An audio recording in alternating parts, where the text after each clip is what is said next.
Hello, Cubs fans, and welcome to a brand new edition of Cubs on Tap. I feel refreshed because it's been a while since we've been on the microphone, and we got a full barn again. This is 2 weeks in a row. It feels like Christmas morning, boys, but I am Ron Luce, joined by the Juice Man himself and Mr. Joey Knows Nothing, Mr. Joey Ricotta. My friends, the All-Star Home Run Derby's on. We're talking Cubs baseball. We're talking a lot of stuff tonight. But first off, how are each of you doing? Not all at once. Joey, I'm doing good. I'm doing good. I thought you introduced us Juice and then Joey, so I was thinking Juice first. It doesn't matter. You know, it's the first half. The first half was pretty sloppy, so we might as well start the show off sloppy because it was a literal nightmare as far as the record goes. And you had the one positive thing that you mentioned pre-show about the Cubs avoiding the sweep against the New York Mets and avoiding a 10th straight loss. And outside of that, it's been downright awful and ugly lately. So I'm just glad the end of the first half is here. We're now reached the point where the home run derby's on. The All-Star break is here. The All-Star game's coming up tomorrow. And we've had an MLB draft where the Cubs did some interesting things. So, I mean, there's once again, we have to look outside of the actual games to find some positivity. But I'm doing good, man. How are you guys doing? Yeah, we're doing all right. Juice, my man, how are you feeling? Good, man. Went down the rabbit hole last night. Was happy that the Cubs won the last one. It's good to carry some momentum into the break after, 9 straight losses. Would have been terrible to lose 10, and then you go on that long break with all the All-Star festivities, which we'll touch on a little bit. But I think the clear plan for the future came into view last night. And I know we're going to talk about that later, but first, we're definitely going to talk about some Mets, Cubs, and I'll let you, the Pat Sajak of this crew, take us from there. Yeah, and I'll keep it real high level and really straightforward with this one here for the Mets. But for starters, Jack are in the comments. How's it going? It's going good, my friend. Thanks for joining us tonight. But obviously, we didn't have a show. We mentioned we gave enough warning Thursday. There was not going to be a show. There was not. We were ready and prepared to do a Friday show. However, rain interfered with that. So the Saturday doubleheader and then yesterday, just crazy weekend. Kind of screwed us over a little bit. So we're happy to come back to you guys, but a lot to talk about, right? 4 games against the Mets. Cubs lose 3 of them. Obviously, the win on Sunday avoids A, the sweep, B, and a 10-game losing streak, as you mentioned, Joey. But guys, positives. I think that's where we want to keep a high level because there was a lot of bad. Let's just call it how it is. A lot of bad. But a lot of positives too, right? Christopher Morel, still a human highlight reel. I feel like every game he's doing something, whether it's a big catch like the one he made in center field on Sunday, or whether he's just continuing to hit the baseball, what have you. He's still a plus. Nelly V showing off the arm from left field was pretty cool and tough. Marcus Stroman looked great again, dealing against his former team. They should have let him go 5. I'm going to die on that hill. And guys, again, and Nico Horner continuing to look good as well. So still some positives from this Mets series, despite only 1 win out of the 4 games. But guys, I want to turn it over to each of you. And Joey, we'll start with you first here.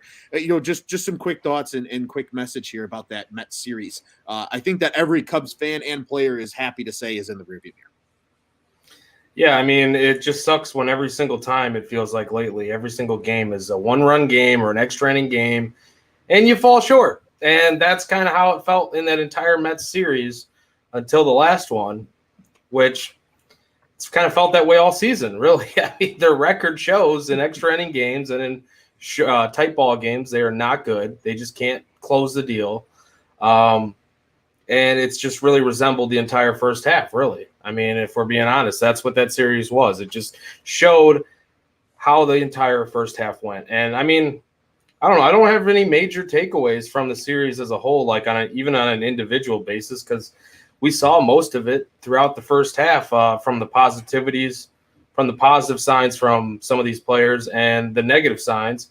But like you said, I guess Stroman, that's the one point that you can kind of look at and be like, hey, maybe second half Stro healthy, which we kind of all thought would be really solid in this rotation. But and I think the other part is, we know for sure that some of these guys aren't going to be getting sold like Kyle Hendricks and Marcus Stroman, because let's be honest, you'd be selling short on the dollar if you sold either one of those two right now. So there's absolutely no point in trading either one of those. So I guess that's the one thing we can look forward to the second half and take away from even the Mets series, even though Hendricks isn't pitching right now. But is Marcus Stroman in the second half, and hopefully we get Kyle back. And I don't know. We'll see, man. I really don't have any major takeaways from that series because I really don't give a damn about it, to be honest. And I hate to say it, but I really don't. Yeah, like you said, it's been a bad first half, and I think maybe this weekend series was kind of the cherry on top to cap off that first half. Juice, your thoughts about that Mets series as Joey destroys something in the background? Yeah, kind of like a microcosm of the series there, Joey, right? The keyboard slam. No, but it's just a tale of two baseball teams, right? Going in two different directions. You got one that's very, very talented. They did all the right things in the offseason. They've kind of built up their farm system as well, kind of sprinkled in some of these homegrown guys, and that's the Mets. The Mets are a damn good baseball team. It's really hard to argue that. On the flip side, the Cubs are going the opposite way. You know, they're losing a lot of games. They're going to be losing a lot of games in this second half. I think it's interesting to sit and say that they were in every game in that series, though, because as you know, a lot of these guys, and we've talked about it, we're looking for 30-second intervals within a game to pick something from, to talk about. And you still were able to see guys like Nico Horner, Christopher Morel with his instincts, like you said, with Nelly V with the arm, impact these games and, you know, make it to where it was interesting a lot of the times. I think the Mets really had to work for that series win a lot more than they probably thought coming into it. And that kind of speaks to volumes about, this club's a far ways away, but they're not that far. You know, there's a lot of things that we're going to talk about in the draft. There's a lot of financial flexibility that they're going to have going into this offseason. It makes you think, like, if you truly play your cards right, in a year or two, you could be that Mets team. Definitely looking with some stacked pitching that they've kind of acquired or have in the minor league system now, and some smart signings, and you'll be able to, you know, rise above and contend for this division. I just love watching Christopher Morel, man. Like, his instincts just on the base paths, you know, being able to go home on that little tapper almost back in the infield there was not a lot of baseball players who played the game a long time make that read, let alone somebody who has little time in the majors as he does. And like you said, you know, there's a lot of great things that we've seen with Nico Horner, and that solves a huge issue, in my opinion. And the Cubs, I think, kind of doubled down. If you saw what they did yesterday in terms of the draft, they seem to believe in the talent that they have in their position players based on the fact that they drafted a lot of pitchers. I know that, like, we're talking the Mets series here, but every series kind of dictates what this team is going to do for the future. It's another page of information for all of us to take in and evaluate. And as I watched the series, I was obviously disappointed. I wanted the Cubs to win. But with that said, I do think that there now becomes a light to the road at the end of this tunnel for us, opposed to we're sitting, you know, a week ago, Ron, and talking about, man, like, this just sucks to watch. Now I think we've been given more optimism. And this weekend, coupled with the draft, coupled with obviously probably the eventual sell-off of guys like Wilson Contreras and David Robertson, are going to be, you know, kind of catalysts that move this thing forward and paint a bigger picture for us in the future of what this team's going to look like, you know, post 2022, which the second half is going to be brutal. As we know, we're going to be talking a lot of losses, but if there's a plan that we can all point to at this show and say, this is what they want to do, it kind of makes it that much more bearable, in my opinion. And watching this weekend, I think that we watched a lot of good things with the young players and some of the guys that they added via free agency, like you said, with Marcus Stroman pitching very well and looking healthy again. And even Smiley, until, you know, he'd given up a couple hits. He too, you know, came out and struck out the side in the first. But there were little 30-second moments of hope that I think were more apparent than in the previous, 6 games, 7 games that they had lost going into this series. Yeah, completely agree with everything that both of you guys had to say. I just want to make note, Jack. I see you in the comments, my friend. I'm going to keep some of those questions toward the end because I think you're posing a lot of good questions here in the comments, and there's stuff that kind of apply for maybe some of our thoughts going forward, right? Where we're going to kind of leave this show at later in the night. But agree with both of you, right? I think there were a lot more shining moments in this series. You saw a lot more of the guys that are going to be here for the future make like game impacting plays, right? The Nelly V throw home, the Christopher Morel instinct, scoring the run, making the big catch in center field. The Nico Horner coming through in a clutch moment like that in the bottom of the 8th to score the game-winning run on Sunday. You're going to see a lot of those things. And I think that's what's more encouraging, right? At least that gives us a reason that the losses are okay. We weren't seeing a lot of that there, like you said, Juice, for that stretch. So it was very refreshing over the weekend. The one thing that I do believe might have in the grand scheme, if you were kind of busy looking elsewhere and doing other things this weekend, that got missed was Daniel Norris was DFA'd. So I think that was my favorite part of that Mets series is he's gone, at least for the time being. Juice is rejoicing right now. Juice has been calling for this for weeks. I had to tweet out the Ace Ventura Pet Detective. I've exorcised the demons. This house is clear after with the Mooney tweet that he was DFA'd. It was a glorious day to see that. It's appropriate. It's very appropriate. And quickly, I believe Eric Ullman, who was called up, I believe he's technically on the top 30 prospects. I think he's number 29. Can I ask you a question real quick, guys? Sure. Why wasn't he DFA'd before Swarmer was DFA'd? I mean, I know Swarmer wasn't great. The only thing I can think on that point is that they thought that Swarmer would definitely clear waivers. That's the only thing I could see. And like given his stats, that makes sense too. I mean, yeah, that they obviously probably going into it too. I would imagine there was some type of deal with Norris, like, hey man, like you've been this bad, we're going to give you another outing, get it right, and obviously he didn't. He's god awful. But yeah, I don't get it either because they fake injured him once. He had like the finger thing. Yeah, whatever that was. I mean, you should have cut the ties then. Mm-hmm. I agree. I think that. But with that said, the only thing I could think of is like maybe Schwarmer. They definitely thought he would clear waivers, which, given the body of work he's given, I think that's a fair statement. Even that, no, really doesn't kind of answer the question though. No, because it's like he has more potential at this point because you've seen so much from Norris at the major league level. Right. Like, I don't know. I'm not the best with roster moves like that. I tend to I understand it like 80%, right? Like some of them, sometimes we watch it and we're like, oh, this guy's back. Like when Jackson Frazier, Clint Frazier, whatever his name is now, like he's DFA'd, was gone, and then it was like immediately, oh, he's back in Iowa. So I don't understand it a lot of times, but I don't know. That's my thought. That's the only thing I could think of. Yeah, well, so just to go, Tyler sharing in the festivities and excitement here. Sorry, Juice, the comment's so big it covers your face, but a lot of ding dong, the witch is dead vibes I get from Tyler's excitement over Daniel Norris being gone. But no, I think with the roster moves, right? Because you have to recall that a guy when he's DFA doesn't necessarily mean he's being demoted or completely get rid of. Yeah. It's to clear room on the 40 man. So that's the reason everybody's like, why didn't Leiter get DFA'd over Schwarmer? It's like, well, because they don't want Leiter to be off the 40 man. Then they can call him up and send him down. They don't have to let him pass waivers. I agree with Juice's take. I think they were confident that Schwarmer would pass waivers better than Leiter would at the time.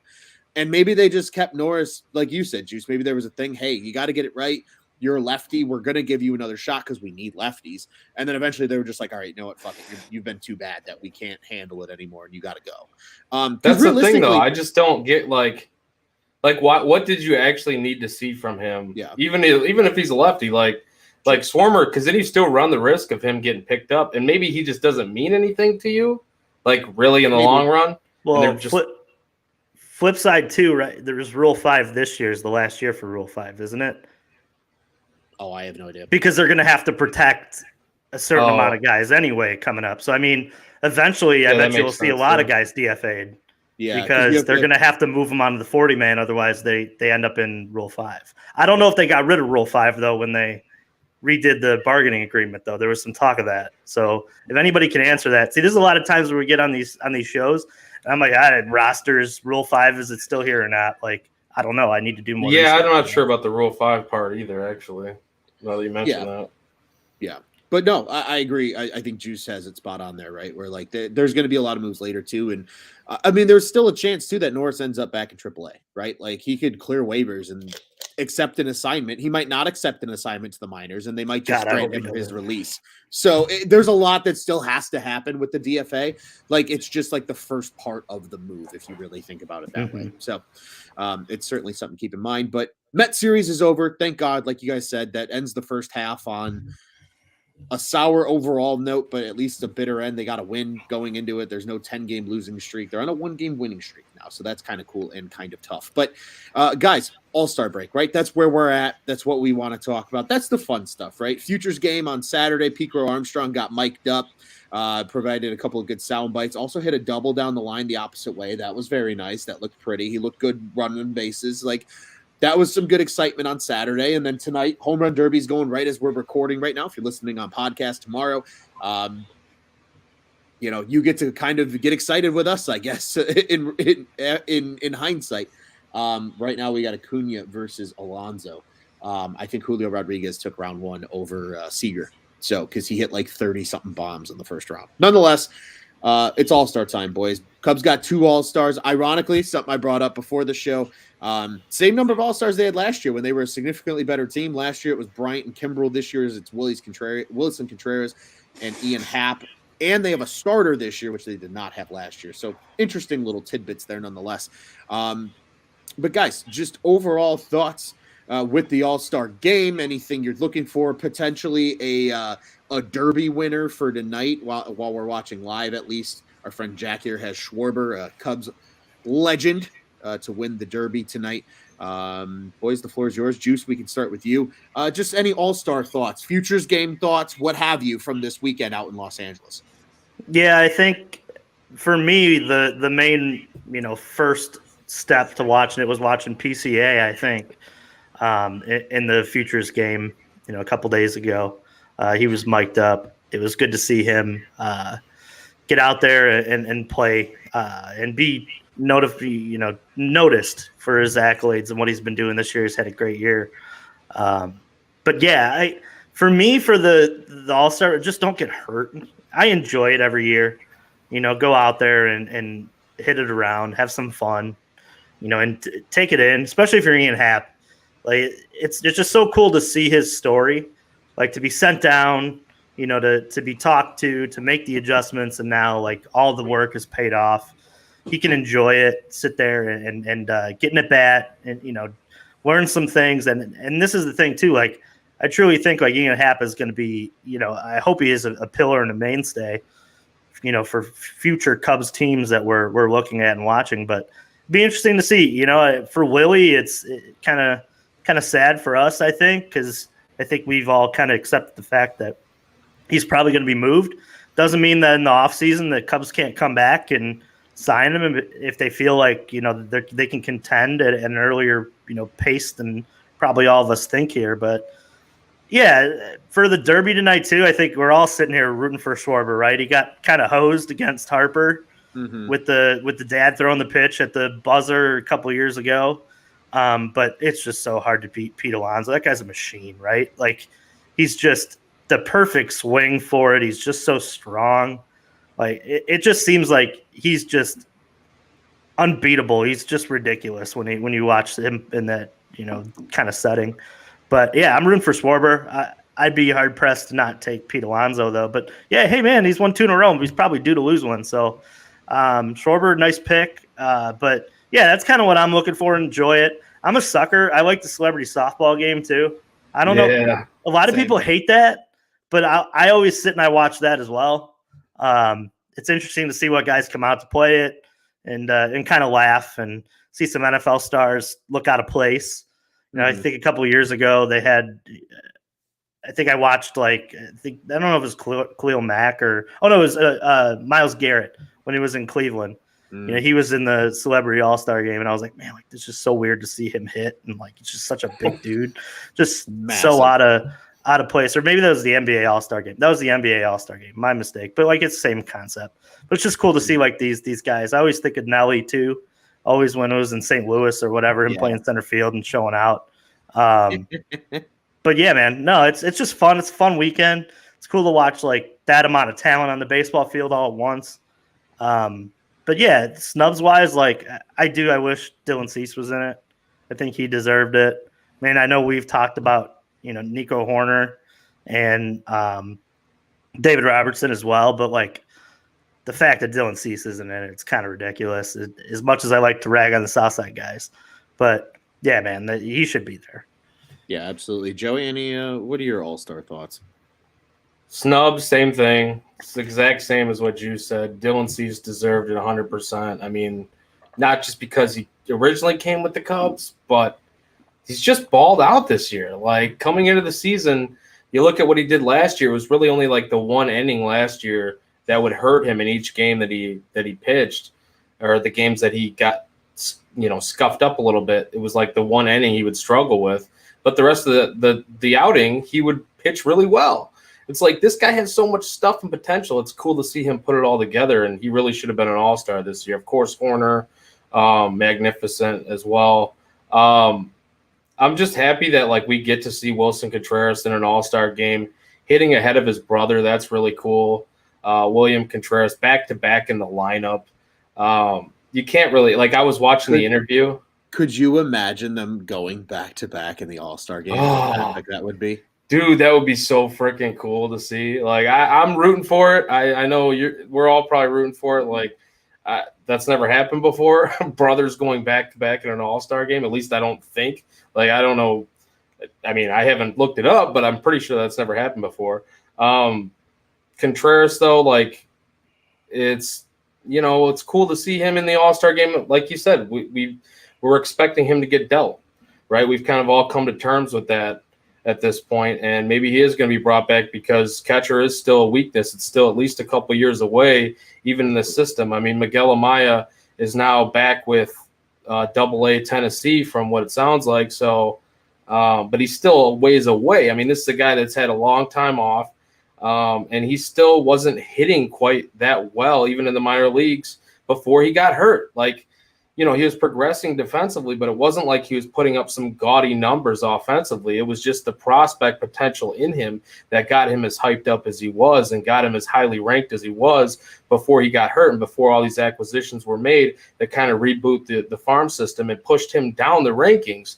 But he still has a lot to prove. I mean, there's another guy down in the farm system as well. I forget how to say his name, Ballesteros, or he's kind of come out and done really well, but he's still a ways away. So, like, I don't know, man. Like, I would be really happy if they brought him back in the offseason, depending on what they decide to do here, because there's a lot of, options on the open market. But that said, bring it back to, like, all-star thoughts. I mean, it's going to be cool to see Kershaw go against that AL lineup, starting against that AL lineup, Ohtani, Devers, Judge, like that's a star-studded lineup that you're going to see Clayton Kershaw go up against pitching in the All-Star game. So obviously my pick is Kyle Schwarber, though, for the home run derby, because everyone is kind of saying the same thing, and there's no question about it that Pete Alonso's made for this type of contest, and he's going for the three-peat,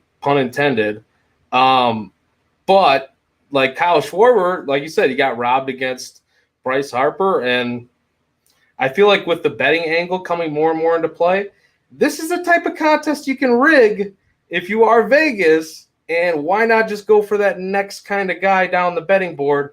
As a gambler, I'm betting on Kyle Schwarber, and I'm not watching it right now because I can't watch while I'm in this room, but that is my pick. If it doesn't pan out, don't shoot the messenger. I'm just throwing darts at a board. Yeah, we're always throwing darts at a board. But yeah, I mean, guys, you brought up a lot of good points just in terms of All-Star game and things that are going on this weekend. And yeah, one thing that was actually brought up in the comments here from our friend Jack is he asked, is Contreras going to get traded this week? Because he seemed emotional after the hit yesterday, asked for the ball. You know, maybe he knows something's coming. Who knows? It's certainly something to keep an eye on, right? And I think that's kind of something that we're thinking about in the All-Star game as well, right? Like this is one of the moments that, like, we as Cubs fans, again, we'd love to see him come back in the offseason. But if he's traded, there's still a very good chance we never see Wilson Contreras in a Cubs uniform ever again. So kind of cherish that. He gets to be there with his brother. It's awesome. I absolutely love it. I think that's what we all live for as sports fans, to see that type of stuff. I love the bet of Schwarber as well. I just watch the home run derby for the fun of it. I don't ever pick a winner because every time I do, I always get it epically wrong. So I just kind of watch and truly enjoy it for what it is. But agree also about Dylan Cease being a snub with the game as well. And yes, the futures game, 2 years in a row, I want to note, two Cubs prospects have been noticeable and been a major part of the game in some capacity. That has to make you feel good as a Cubs fan. Like, hey, the future's coming, right? Brennan Davis is going to play baseball this year. He's determined to do it. He's been on record saying it now. The team, I think, is pretty optimistic that he'll be back at some point this year. Sure, maybe we got robbed of his 2022 Major League debut, but don't get it twisted. If he's healthy, he's going to be here in 2023. So, maybe he's the favorite to make it out of camp too. But that's just showing guys come up and show out at the futures game. There's a long list of guys that have played the futures game that are stars in this sport. So it's always good to see when one of your potential stars of the future gets to show up and show out a little bit. So I am right there with you guys. It'll be fun. I do have the All-Star home run derby on over my computer over here. So people, when you see me looking off to the side a little bit here, it's to catch a peek of what's happening. But guys, we will go ahead and start to move forward because, as Juice noted, not only is it All-Star weekend, it's draft weekend for MLB. And the Cubs made 2 picks on day one. They took a pair of pitchers. They took right-handed pitcher out of Oklahoma, Cade Horton, with the number 7 pick to start things off in round 1. And then round 2, they took IMG Academy, that is high school, left-handed pitcher Jackson Ferris with the 47th pick. They got 2 top 25 big board guys, according to MLB.com, Horton number 24 and Ferris number 19 with their first 2 picks. And that's a good place to start. We'll talk a little bit about today's draft picks, rounds 3 through 10 as well. But boys, I want to hear from each of you. Juice, I know you've got something epic to say. So I'm going to let Joey go first and get his points in really quick before you just hit us with our YouTube clip worthy just juicism, that I'm going to call it, about these first 2 draft picks. So Joey, the floor is yours. Jackson Ferris, Cade Horton, what do you think? Yeah, first, I was surprised that they did go pitcher with the first pick that they had in the draft, just because there were so many good bats available. I felt like at that spot, and just a lot of guys were projecting a bat to go in their spot, like when they did their mock drafts, which they never mean anything, right? The mock drafts really never mean anything. There are some years where you can kind of nail down those 1 through 3 guys in the drafts. And I think they do a pretty good job of nailing those guys down most years, the 1 through 3 picks in the draft. But once it gets to like pick number 7, you really have no idea what direction a team's going to go or who's going to be available to you on the board. I felt like there were some surprising picks in this draft before the Cubs got to their selection, like Kumar Rocker. And I think Juice actually tweeted that out too. So I was thinking, wow, this is a good shot for a solid bat to fall, right? But once they got to that point in the draft and they took Cade Horton out of Oklahoma, now Alex, I used to write for PrimetimeSportsTalk.com a little bit as well. And Alex, an author for them, is a buddy of mine. He did a great draft profile on Horton, and he comped him to Dylan Cease. And he said that his fastball slider combo was just so similar to Dylan Cease. And since I read that article, I couldn't unsee it. And like you look at his regular season ERA and it wasn't that great. And then you look at his, what he did in the College World Series, the 5 starts in the College World Series, 2.61 ERA, a ton of strikeouts and minimal innings pitched, and not too many innings pitched, but he did provide length. he started to really put it together after the Tommy John. Like maybe this was just a guy that's slow to ramp up. And usually after you come off of Tommy John, you do struggle with command. So I like the potential that I see from this kid. And I didn't know a ton about him coming into this, but, you know, reading up on him and like talking to guys like Alex, I like what I see. And then you got in the second pick with Jackson Ferris, they're just adding a ton of Jacksons here. Now we got Jackson Clint Frazier. We got Jackson Ferris. Jackson Holiday was drafted in this draft. Like, I think he's intriguing too. Out of IMG Academy, he's like Drew Gray was out of IMG Academy. Drew Gray, I really want to see him pitch too. Another lefty who had Tommy John. And I don't know. We'll see how it works out with him. But he was a guy that a lot of people thought should have went in the first round. And I'll kind of let Juice give his thoughts here because I'm wondering if we're thinking the same thing about philosophies, but I don't want to speak too soon. So I'll let Juice kind of give his thoughts. I was really hoping you would just take my thunder there, to be honest with you. No, but I agree with a lot of what you're saying, Joey. When I sat and watched the draft last night, I watched with the idea that, yeah, they would be picking a position player. But then when they picked a pitcher and a college pitcher, I immediately thought, well, why? Why did they do that? And I sat on it and I thought about it. I'm like, all right, I'm going to wait to the second round. So I waited till the second round, and they picked a high leverage high school arm out of IMG Academy. And I said, this sounds just so familiar from my, recent rabbit hole experiences driving down when Dan Contreras was hired. Do you know that Dan Contreras has done this twice? He's drafted the number one or a top pitching prospect out of college twice. And you know the two names that they were? Michael Wacha and Jack Flaherty. Those are two great names to start just an idea of a comp of what he's looking at. So then I started thinking, what's the plan for building position players? We mentioned on this show plenty of times that the Cubs have two, maybe three very needed positions that they're probably going to trade at this deadline. Catcher and possibly Ian Happ and some arms in the bullpen as well. I think in this case, after what we saw, they're probably going to be asking for position players. That's another almost draft that you're getting back.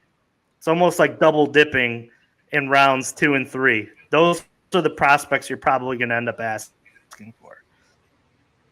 So 2 and 3 are probably guys who have been in the system for a little bit. They're at single A, high A, maybe a few of them are at double A. And you're adding to this group of prospects that are going to compete with the same ones that you've already drafted.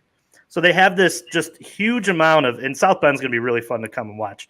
And I'm so glad that I'm going to be just 2 seconds walks in about 2 weeks from that place, because if this is what they're going to do, the Cubs are just going to be bad this year, and it's clear that they're going to draft very high again. It is a lottery-style draft next year. It's the first year that happens. The worst record may not get the number 1 pick, but the Cubs may get lucky. If they end up in the top 4, it improves their chances. My question is all right, at that point, let's look at the 2023 draft board. The first 5 are all high potential position players, and they range from shortstop to center field, outfield, to infield help. There's a lot of great names. And I think if you see that and you've linked all the trade or the free agent rumors for this offseason that they're going to spend money, it seems as if they're going to err on the side of having deep starting pitching names. And then they're going to sign or trade for, with their assets they have this year for position players, restock that system to get it within the top 5, and then use all of their assets to buy players that they think that they can compete with in the short term, because they still have guys like Stroman. They still have guys like Kyle Hendricks. They still have, some names like Nico Horner and Christopher Morel and Brendan Davis, who may come up next year and compete. So I think that while we talked about this being just a 2 to 3 year long rebuild, the Cubs may spend smart money in this offseason, add a few on shorter deals if they can, a la Marcus Stroman, and then you have an embarrassment of riches coming down the line in starting pitching, in position players, in arms for the bullpen. I mean, a lot of these guys we're talking about as starters right now may project as relievers strictly because the guys they drafted in this draft may work out, and those are your top 2-3 in your rotation, opposed to, maybe a Jordan Wicks is now your 4, but he's a really good 4. So that's where I'm kind of thinking that this whole plan kind of starts to unveil. And in that same draft that they drafted Michael Wacha, there was 4 other names that ended up going in that draft. All 4 of them ended up at the big league level, contributing for the Cardinals. And my philosophy on all of this is if you dove in, and I haven't dove in on the Carter Hawkins side of it, that's my tonight's assignment. I want to see his idea of pitching and what it relates to, because those two definitely sat in these meetings and said, this guy, this guy, this guy, this guy, this guy, because nobody had the Cubs board this way. So they see something. And if you want to hang your hat on anything, you hang it on the fact that Contreras, Jack Flaherty, and Michael Wacha, it's the same scenario. It's repeated itself. History's repeated itself. And that's why I'm so high on this Horton pick, because if he sees it, it's got to be true, because this is what he's good at. You can't doubt the man can see talent. And while a lot of people are looking at a fact that maybe they reached, if they reach and he's Jack Flaherty, who gives a shit? At that point, you have yourself a perennial ace who is an all-star, and none of this matters. Yep, and he already had the arm problems too. Like, I'm sorry, Ron. The getting the Tommy John out of the way, to me, that's actually a positive. I think people are looking at it as a negative. I think it's a positive because, like, look how many guys have Tommy John now. He got his Tommy John out of the way early. Yeah, it could always come back. He could always need it again. But do you get it done now? Now, how many innings does he have on basically a new elbow? Like, Right. I think this is a good, solid pick, and I'll let Ron give his thoughts too, because I do have some more thoughts on this whole philosophy thing. Yeah, and quickly before I start here, Scott jumping in the comments, pitchers throwing 95 plus is cool and tough. And then Chief Redbeard, South Bend is a vibe. It is a vibe, and we're excited to be a part of that vibe at some point here. But Juice, to build off your point, my friend, because as you thought about things and brought things up, I started thinking about things and going down the rabbit hole in my own brain. And what that is look at what Jed Hoyer has done. They are doing the exact opposite of what they did in the Theo Epstein era. In the Theo Epstein era, they were able to go and find those position players to come up and be the perennial guys, and they paid for pitching. They got John Lester. They got John Lackey. They were able to swoop away Jake Arrieta in one of the craziest trades ever. That's how they acquired their pitching while developing the hitters and getting these guys to the big leagues quickly. Now, Jed goes out and he hires 2 of the absolute best, pitching minds that are out there in Dan Contreras and in Carter Hawkins. He goes and gets those 2. He goes ahead and says, hey, we are going to mine pitching like they're fucking diamonds in a mine. Like, that's what they're going to do right now. They're just going to collect arms. It's going to be arms, arms, arms, arms, arms. And that's how they're going to do this thing. It's going to be arms through the draft. And then to Juice's point, all the rumors so far about the Cubs spending money in free agency is at position players. They're going to go buy position players, whether it's with assets or whether it's with money. And they are going to become a pitching farm because they invested in the state-of-the-art lab. They are investing in high upside arms. Horton, a perfect example of that, right? Sure, he's the number 24 rated prospect of the 250 coming into the draft. But with that being said, he's got nasty stuff. He's got a good fastball. He's got a slider that he just learned how to throw this year, and it's an out pitch for him. Like, he's got the stuff that is needed. And then in addition, you go to a guy like Ferris. The only reason Ferris dropped out of the first round is because he's asking for above slot money. Guess what? Horton's going to be a below slot money first round pick. Ta-da. There's a report that came out earlier today that they said the two guys they wanted at both picks were Horton and Ferris, and they got exactly what they wanted. You know what's dangerous, guys? When a team that has a proven track record in the front office, now like this Cubs team and some of these prospect gurus in pitching get what they want. Juice just outlined it, right? Jack Flaherty type guys. Yeah, you go ahead and draft that. And again, what was the difference between St. Louis, Cleveland, and Chicago? Chicago has the assets and the resources to go spend on those big guys, right? It's not Jose Ramirez is your dynasty player because he's the only guy you could ever give a big contract to. It's you get to keep the Corey Klubers. You get to go get you become the Dodgers. And we talk about this all the time. This is the model they're building in. And it is really starting to become apparent because, guys, to tweak it a little bit and add to the conversation here as we talk draft, the Cubs made 7 more picks today. Rounds 3 through 10 occurred this afternoon. And Juice, you mentioned, right, they didn't go position player early in the draft. They didn't go, you mentioned Nico Horner, how it became apparent that they trusted him, especially for the near term, because they didn't go out and take a shortstop high. They only took one position player in the first 10 rounds, and that was in the 3rd round. They took Christopher Pacciola. He's considered a shortstop. A lot of people believe he's going to move to third base, but he's a high school player. And then they went pitchers all the way. Nazir Mule, kid throws 100 and he's in high school. Brandon Birdsell, Texas Tech pitcher. Will Furch, Nick Hull, Mason McGuire, Mark McGuire's kid. Connor Noland, and then Brody McCullough, who was the D2 pitcher of the year. They're going and stockpiling arms now, and they're going to develop these guys. They have the blueprint now to develop arms.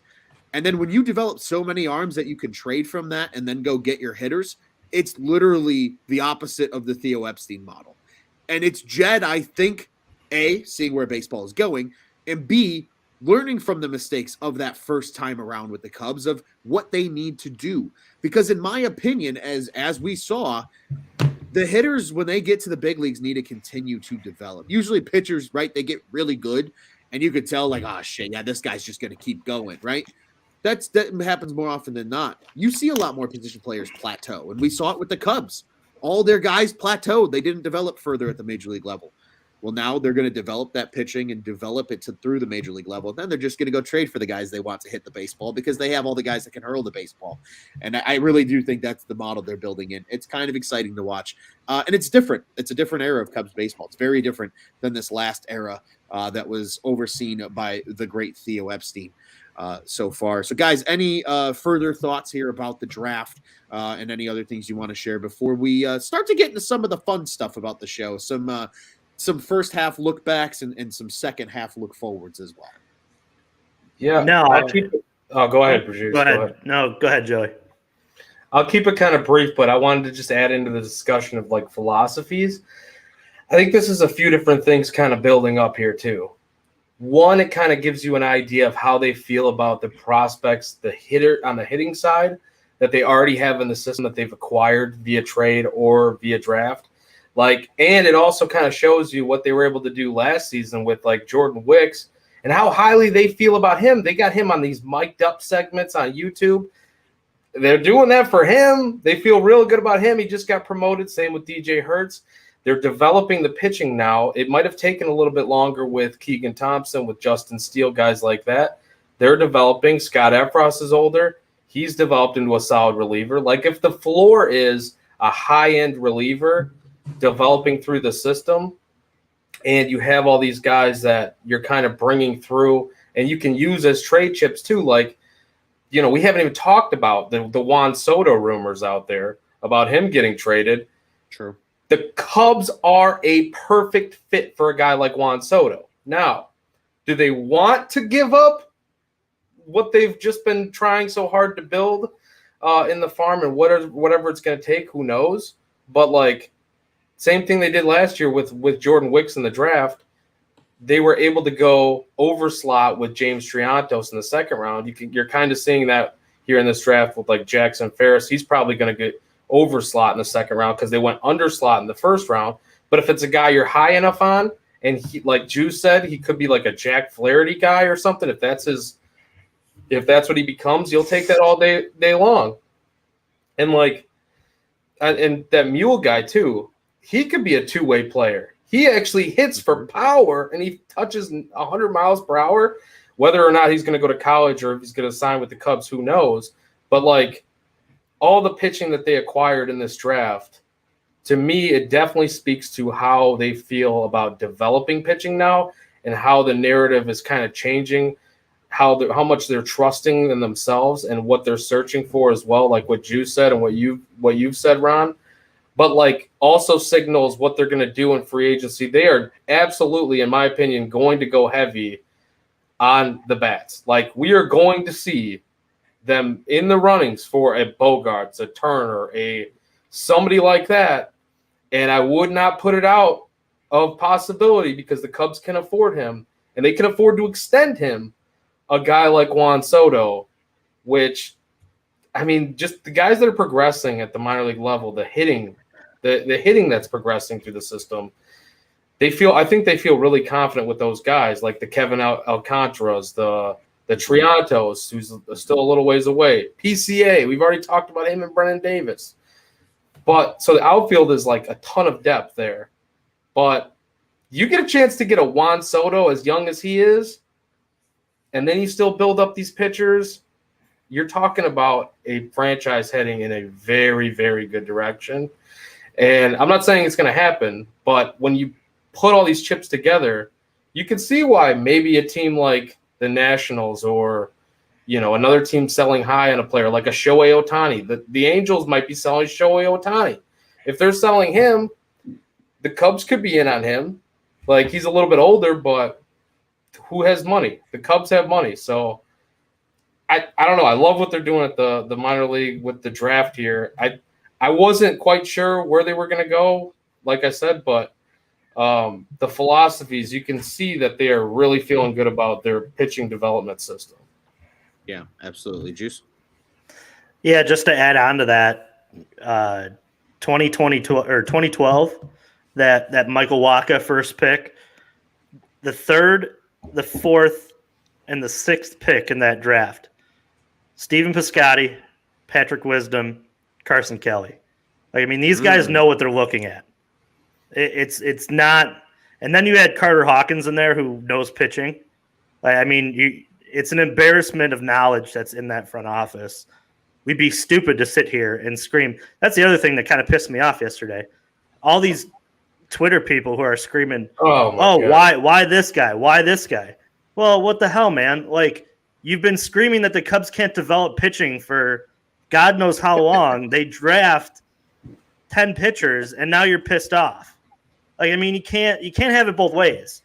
And two, who knows? Maybe Jed and company looked at all those guys who were available. You know, the catcher and a couple of the third baseman prospects who were sitting there and said, no, we don't like them. It's a complete possibility that happened. And they valued the arms. But I just read that off for you. In 2012, that was Dan Kantrovich's board. The guy knows what he's looking at. I mean, we have to trust that over a space of time, and not all these guys that they drafted are going to work out. Let's be completely blunt about that. But yeah, to add to that too, Joey, I know you talked about Drew Gray earlier. I mean, he was shooting up the prospect board for the Cubs before he had Tommy John. Yeah. He went to IMG. IMG Academy is an academy that breeds athletes. You pretty much go there in Bradenton to become an athlete. Like, go, if you're bored, go look at the list of athletes that went there. It's ridiculous. You get special, physical treatment. You get, health and wellness checks, and they teach you how to be an athlete. That's pretty much what you go to school there for. The Cubs now have drafted 2 pitchers from IMG, and I think it's a good route for the Cubs to look into, because not only are you getting quality hard workers, but you're getting guys who have been exposed to the top level talent. And that's the only guy that I'm mad that the Cubs did not draft. And it would have meant that there's no Horton. And after I went down this rabbit hole, I thought about it. would be Collier. That was because he's the only one who forwent to go play in a league where he could have the wood bat and play with upper like talent to where he was older than him and where he was kind of given the opportunity to play against older talent. And I think that was the only guy on the board that was right there. I was like, man, like I really wanted him. But I think the way it worked out is they thought that maybe Tamar would fall. And when he didn't, this was the plan that they had set in a lot of ways. If one of those top two guys were going to be there, yeah, they would have did that. But I think that when the board fell as it fell, they were like, all right, well, this is what we have to do. We got to stock, the pitchers down in the farm and bring in some guys who throw hard, because we've been complaining for how long? We just don't have guys who throw hard. Well, they drafted a lot of guys who throw mid-90s, and that's cool, and that's tough.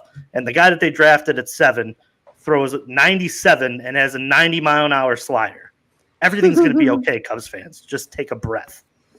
I agree. There was a lot of negativity, and it's the classic case of it doesn't matter. People are just going to bitch. But I agree with you guys. I think this is going to be fun, and it's fun to see that vision. And we're going to probably see more of it tomorrow. The draft continues on Tuesday, rounds 11 through 20, and then that will round out the draft. Be sure to check out all of the coverage of that over at ontabsportsnet.com. Little plug there. Just so you guys know, the rounds 6 through 10 will be out shortly if you're watching this live. Thank you very much. Okay, gentlemen, let's transition to some fun stuff, right? Because we have time to reflect on what happened in the early part of the season. We have things to look ahead to coming up. A little more rapid fire here. Don't need to go as deep on explanations here as well, so we can get through a couple of these, because I think there's a couple good ones. And I think there's a couple of good ones that have actually been posed in the comments that I want to bring up as well along the way here. So, gentlemen, the first one, Joey, you brought this one up in the pre-show. Your first half MVP for the season, Joey, since it was your question, I will go ahead and let you go first.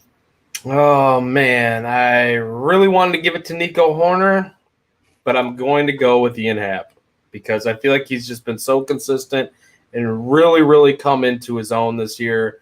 Maybe not as great towards the end of the first half as we've seen, but hey, I mean, it's hard to you're getting close to the All-Star break and the moment that he's been waiting for, right? To become an All-Star and what he was expected to be when he was a first-round selection, and now he is. And so it's cool to see him, as we've mentioned earlier in the show, him be an All-Star, and I think he is definitely the most valuable player because he hasn't been as bad as Contreras has been in the clutch. He's gotten some base hits in the clutch this year, which Contreras has not, and he has not for most of his career here, even though as great of a player as he's been. It's just the fact of the matter that in the clutch, he does not have the greatest numbers. I'm not bashing Contreras by any means. He's had a great first half as well, and he's up there for MVP for the first half for the Cubs too. So don't hear what I'm not saying. But yeah, I mean, Ian Happ for me, MVP for sure. Juice? Thompson, Morel. Each time I see those guys out there, it's appointment television. I'm giving these guys the MVP strictly because I think that they've overperformed what the expectations were. And the fact that I think that they found something in Keegan Thompson makes me feel more optimistic about the future. And Christopher Morel has just been a pleasant surprise. And I'm giving him the MVP because while this team is very hard to watch, he's the one who is the least hard to watch, if that makes any sense. He's very exciting, and I enjoy sitting watching. That's why he's my MVP. Yeah, absolutely agree there and understand what you're putting down, Juice. I'm going to go a little bit kind of off the beaten path with my pick because Nico Horner, absolutely worthy, absolutely deserving. I think hitting over 300, just continuing to improve, been excellent defensively, one of the best at the shortstop position in the NL. But when we talk most valuable, right, it's who brings the most value. And value, gentlemen, can be defined in a number of ways because when you're a winning team, right, value is your best player. That's why the MVP every year in the league is usually on a team that wins, right? Because they bring the most value to a good team. The Cubs' value right now is able bodies who are here for the future. And I'm going to give a special shout out to our friend of the program and new dad, Justin Steele, is my MVP, because guess what? He's the only pitcher of the starting 5 entering the season who hasn't been on the IL yet. He's healthy. He's building. He's getting better for the future. The best ability is availability. And especially when you're a guy to build toward with the future, right? Justin Steele figures to fit probably into some type of plan here, whether he's in the bullpen, whether he's a starter long term. He's been the guy that's gotten the most reps this season in a season that wins and losses does not matter. And to me, he's been valuable. He's available every 5th day. Yes, obviously he just became a dad and he finally missed some time. Okay, but he missed it because he became a dad, not because he's beat up, right? Stroh's had 2 trips to the IL. Smiley's been on the IL a couple times. There's a lot of other, instances here, right, where other pitchers in the rotation have gone down. Hendricks and Miley are both down currently. So Justin Steele, my MVP. Best ability sometimes is availability. Gentlemen, another question, or just a quick, we'll take a timeout in between questions here as well. Tyler says, breaking 56 seconds in, less than 1 minute. Fat Albert is taking a timeout. That's the home run derby for those that are curious. Pujols is close to hitting 10, though. Good for him. He might break double digits. Nonetheless, gentlemen, let's keep our focus within the Cubs room. Another good question, Joey, that you brought up, but I will let Juice start off with this one, and that is most improved through the first half of the season. Juice, the floor is yours. Who is your pick for the Chicago Cubs? Yeah, I'm going to double down Keegan Thompson. Keegan's just been fun to watch. I didn't expect him to be able to take this starting role and run with it. I thought that this was kind of just a short-term thing, but ever since that White Sox series and probably a little bit before of it, he's been, fabulous. Being able to come in there and throw is tough, and prepare for a season as a reliever, probably as he did, and to be, thrown into the starting rotation is no easy task itself. And he's been fantastic. So Keegan Thompson's my most improved. Joey.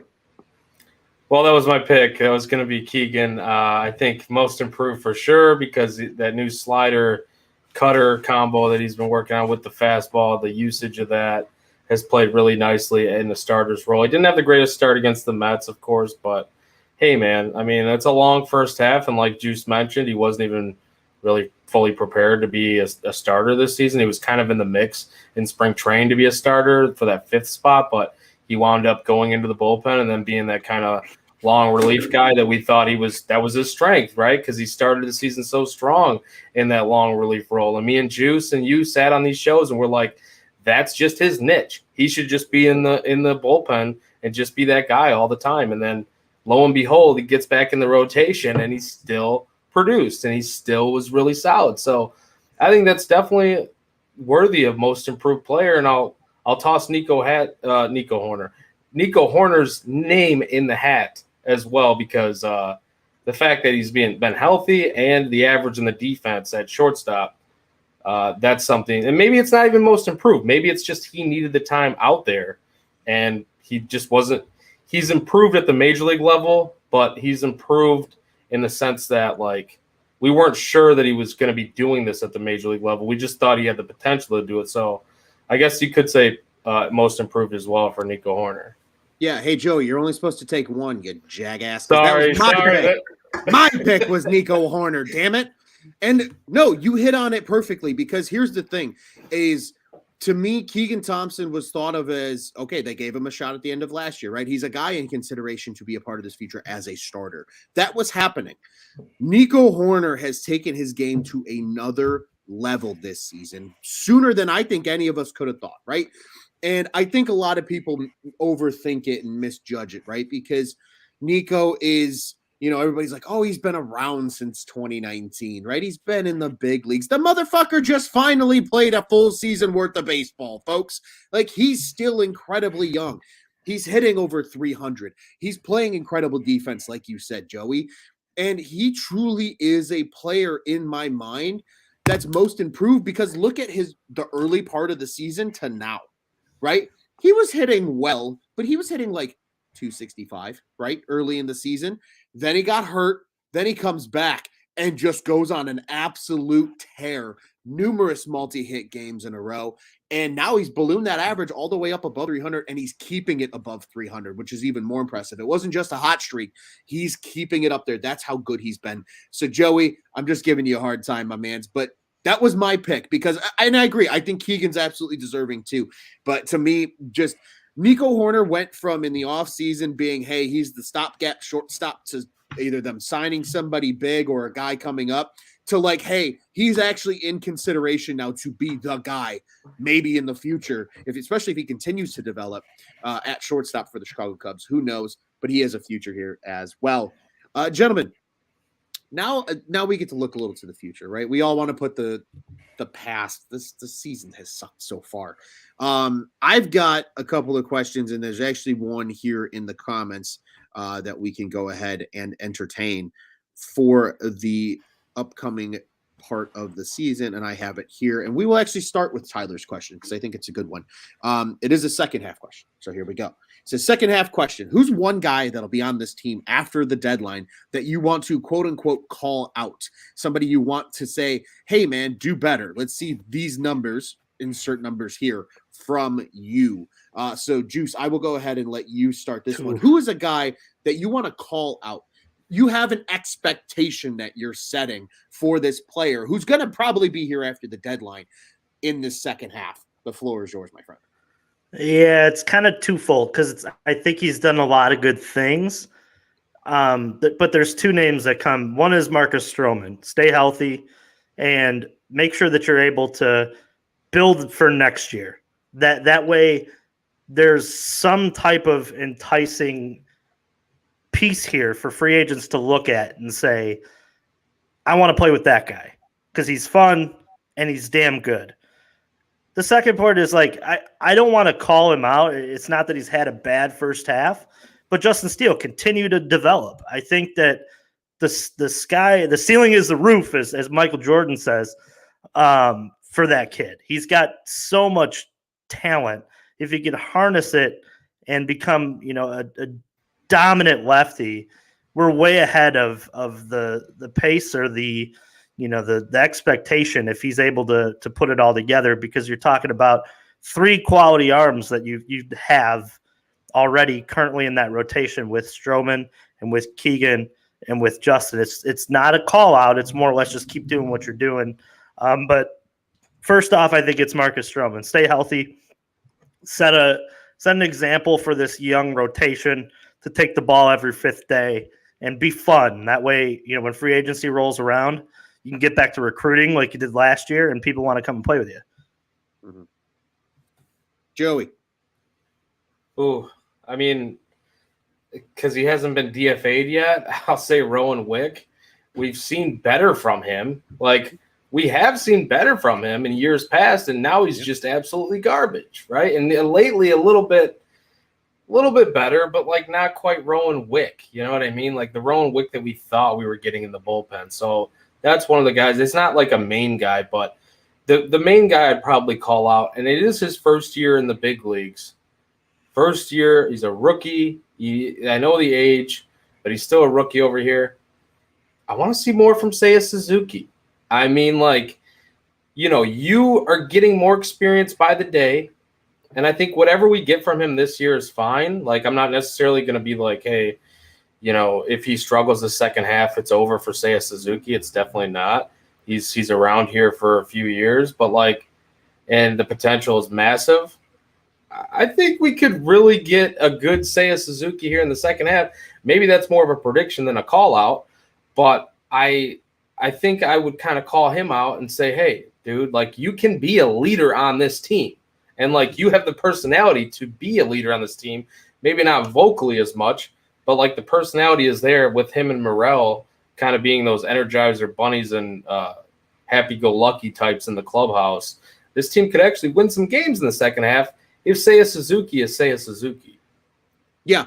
And Joey, actually, I agree with that pick wholeheartedly. That was the first guy that came to mind for me is Seiya. And I think it's not so much like you said as a call out, right? Like, I'm not like, you got to do better, you jackass. No, I'm saying in the sense, right, he got hurt. He missed a lot of time.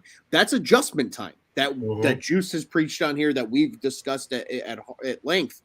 That's that time to adjust that he's missed. I just want to continue to see that adjustment, right? Continue to do that improvement. Continue to do the cool shit that Seiya Suzuki does, right? Remember, there's a whole reason I'm going to resurrect this because I feel like this went very forgotten for a long time. There was a reason every time he was up to bat in Japan, they had the crazy Seiya chants, right? Like, it was all organized and orchestrated, right? It was Seiya, right? Like, there's a reason he's that level of player. He can be that level of player. I think he can be that at the MLB level. And I want to see just a glimpse of it this season. Give me enough of a hope. Tickle me where I itch just a little bit to say, you're a guy that's going to be a part of at least that first wave, right? Because they're setting this team up for the future to be a continuous wave. That's just going to continue to pump through talent, right? Be that guy. Be that guy in the middle of the lineup in the first wave when this team is competitive. Like, I want Seiya Suzuki hitting in the home run derby in the All-Star game because he was an all-star starter, right? Like, that's what I'm looking for. Just give me just a little bit. Just give me a little bit of that at the end of this season. So I agree with you there, man. Seiya Suzuki, also my pick as well. A couple of guys or another question that comes to mind for me, gentlemen, is one thing that you're really going to watch for. And it could be completely just something that tickles your curiosity. It could be a prospect. It could be a big leaguer, just a storyline that you are following intensely entering the second half. Juice, we'll go ahead and let you start this one. And then for the last question, Joey, I'll let you go ahead and start that one. So Juice, floor is yours. What are you watching for? What is one thing that you are just microscope on it in the second half? Christopher Morel starts at third base. I kind of want to see it. If they're going to have any chance, and with the power of wisdom, I think there may be a suitor for him. That's possible.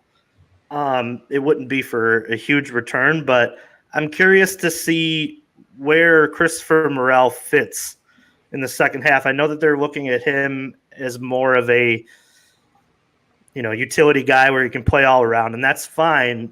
But I think there's a glaring need at third base in this farm system and on this team for the future. And I think that he fits pretty well there. That's just my opinion, but I'm interested to see how many starts he gets at third. And if they're thinking in the same thought process I am, because I would love to see him put on a little bit of weight and become a third baseman and still have that athleticism to still, be electric on the base paths. I'm not saying to balloon up to, Adrian Beltre type, levels but just put on a little bit more weight, a little bit more slug. And I don't know. I think he could carve out a spot over there more than just moving around all the diamond, which is fine if he ends up doing that. But I am curious to see if they're thinking about him more or less at third for this second half, because there's a huge glaring hole there and at catcher. And I'm curious to see in the second half, even in the farm system, what they do and what those catching prospects do for the future. Because if they bring a guy back in a trade, it'll be interesting because it'll be a guy that they identified. But if they don't, it'll be interesting to see what Pablo Aliendo does, what guys like the kid from overseas, the first European, whatever his name was, Ukrainian player. Yeah, Ukrainian player. What he does in the was it the ACL? I think he was down there. But it'll be interesting to see what these catching prospects and third base prospects look like, along with the Morel maybe at third option, because I really do. I think he can carve out a spot over there. I like that, Joey. Yeah, I mean, touching on Juice's point real fast, like I feel like if he really is going to be this utility type of player, you need to see him more at third base as well. Even if that's not his starting role, like you want him to be able to fill in there if he's like the utility type of player that you expect him to be. So why not give him some more opportunities there anyway? So I like that call. I like that idea. I guess Joey, just before you go, Kyle Schwarber is in a swing off with Albert Pujols in the home run derby. Oh, God damn it. Back to your point. Al, don't ruin the night, Al. Oh man, come on, Schwarbino. We need some Schwar bombs because I do not want to see him in the second round. Al must have taken some extra HGH tonight to make sure that he can put on a show. Only 13 home runs. That's all Schwarber managed. Mind you, Julio Rodriguez put up 32 home runs in the first round. So I think Al's a little tired though. Like that's his max, and that's Schwarber just getting warmed up. So that's what I'm gonna say. Go ahead, yeah. Joey. I'm sorry. Repeat the question. You're with a microscope. What is one thing you are watching in this second half? Oh, that's a good question because I honestly think that a lot of it ties into the pitchers being healthy and also Seiya Suzuki. Like I'm really microscopically watching Seiya Suzuki and also I'm trying to think of who else I was just thinking of. Before we were talking about the Jacksons. Jackson Frazier possibly coming back up if some trades are made. Clint Frazier possibly coming back up. Seems like he's tearing it up at AAA. Like, I know it's AAA, it's not the majors. But if he does get a call back up, I'd like to see how that kind of plays out. But absolutely, Seiya Suzuki is probably the guy that I'm mostly watching. And just all these – it's Morel, it's Nico, it's Seiya. You're watching like those core guys that we expect to be here for a little while. And that's pretty much what we've been doing the last couple months, right? So nothing's really changed here. But also I'm intrigued by who could potentially be called up from the minors. Like once it gets to September or whatever, I think we could get some interesting call-ups, as we already are seeing some interesting call-ups, at least on the pitching end of things. So, yeah, that's pretty much just all I'm watching. Nothing too in particular, but just the main stuff that we look for on a nightly, weekly basis here. If you were about to steal something again because you decided to ramble Joey Ricotta, I was going to get so mad. Because my point that I am watching with a microscope, I love the Seiya one. I agree. I think, again, that kind of factors into the last question a little bit. I love Juice's point. I think that one's super interesting as well. And like you said, right, we're watching the minors. We're watching all that stuff. That's very much in focus here at Cubs on Tap. But with a microscope, I am watching Caleb Killian in the second half because he went back down to AAA, right? And you didn't hear a lot of noise about him since he went back down after he struggled, right? You saw the excitement early on, right? Like Caleb's killing it at AAA, call him up, right? And then they call him up and he struggles a little bit. And all of a sudden everybody got real fucking quiet. Caleb Killian. I am watching Caleb Killian. And it's not that I don't believe he can't do it, right? I'm not like, oh, Caleb, don't fool me now that you're a top prospect. I think he's got the talent, right? There, you don't fire up through the minor leagues as quickly as he did if you're not good. I just want to see what kind of adjustments he makes in the second half. What do the Cubs tell him to work on at AAA? Because honest to God, the Cubs at this point might just be like, hey, you know what, man? We'll just leave you down in AAA the rest of the year. No pressure. Just keep working on shit, right? I'm okay with that. That doesn't bother me. But I just want to see what that is, right? Does he regain his form? Does he get more comfortable at AAA? That's the kind of stuff that I'm watching for. So Caleb Killian is my microscope point that I'm going to keep an eye on. And gentlemen, my last one is just any point that you want to bring up of this second half that we haven't already touched on. I want to hear your thoughts just quickly. Chief Redbeard here. Cardinals aren't even playing and they've ruined my night. Do you know why? Because Al Pujols just beat Kyle Schwarber. Oh my God! In the first round of the home run derby. I think I need to take a shit. Didn't lay any money. Albert Pujols is finding ways to ruin people's nights. I bet you he ruined a lot of people's nights in Vegas too, because Kyle Schwarber I think was very much a favorite in a lot of people's minds. Just right, maybe not on the odds per se, but in a lot of people's minds, Kyle Schwarber was the favorite, and now big fat Al Pujols takes him down in round number one. But gentlemen, as I said, Joey, I do want to give you the floor first. What is your one thing that we haven't touched on yet that you are just second half Cubs, anything at all? The floor is yours. This is like that sound off moment on at the end of all the game shows. Like, hey, congratulations, you're the winner. Just say some crazy shit that's on your mind. This is where to do it. my friend, what do you got for us? Crazy shit. All right. It's not too crazy, but not too off the rails. We tend to do that on our own, just randomly. You mentioned him, Caleb Killian, DJ Hertz, Jordan Wicks, Daniel Palencia, Drew Gray, Cole Franklin, Ryan Jensen, Cade Horton, Jackson Ferris. 2 of those guys are going to hit at some point. 2 of those guys are going to hit. They are. It's a law of averages type of thing. We've been talking about Contreras. We've been talking about Carter Hawkins, the pitching development, the pitch lab, the gurus. 2 of those guys at least are going to hit. I'm really, really confident in that. And I don't think that's a hot take. I think that if you are judging this team on whether or not they can develop pitching or not, it's because something that you mentioned earlier in this episode or this show of what do they put more stock into? What do they put more weight into? They put more weight into the hitting prospects back when they first did this thing, when Jed was with Theo. When Theo put this thing together, he put a lot more weight in the hitting prospects.